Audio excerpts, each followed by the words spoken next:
था ना एथिक्स का।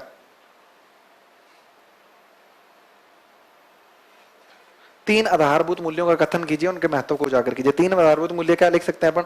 सत्यनिष्ठा लिख दिया, सत्यनिष्ठा सबसे बेसिक मूल्य है, कभी भी पूछ लेना। सत्यनिष्ठा नहीं लिखा तो क्वेश्चन में नंबर आने के चांसेस कम है। सबसे एक मूल्य ऐसा है जो सारे मूल्य इसी से निकल जाएंगे, सत्यनिष्ठा से, है ना।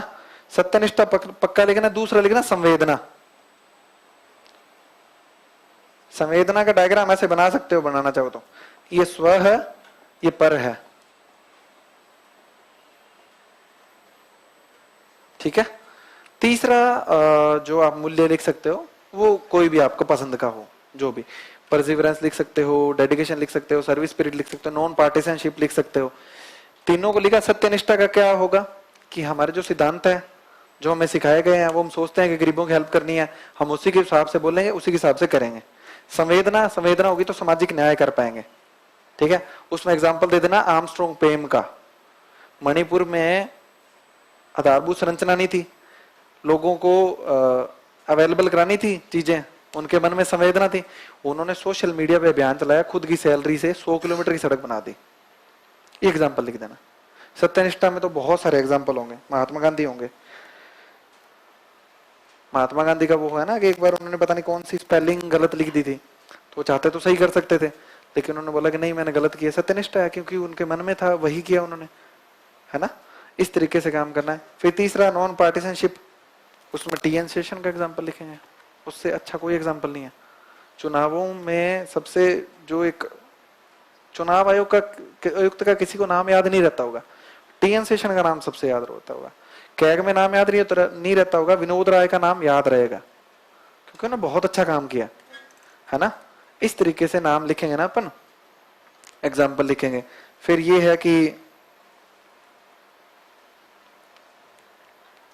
सूचना का अधिकार केवल नागरिकों के सशक्तिकरण के बारे में नहीं है, अपितु आवश्यक रूप से जवाबदेही की संकल्पना को पुनः परिभाषित करता है। अब इसमें दो पोर्शन है, केवल नागरिकों के सशक्तिकरण के बारे में नहीं है सूचना का अधिकार। सूचना के अधिकार से क्या होता है, आपको डेफिनेशन नहीं लिखनी इसकी, सूचना के अधिकार में ये धाराएं हैं, ये सब आपको ये लिखना है। सूचना का अधिकार बना था जानने के अधिकार से, अनुच्छेद 19(1). और कोई भी व्यक्ति होता है ना, उसके जीवन की गुणवत्ता किससे डिसाइड होती है? उसके निर्णय से। मेरा जीवन कैसा है, अगर मैंने जिंदगी में पैट टाइम पे 3-4 डिसीजन अच्छे ले लिए तो मेरी लाइफ बहुत अच्छी हो जाएगी।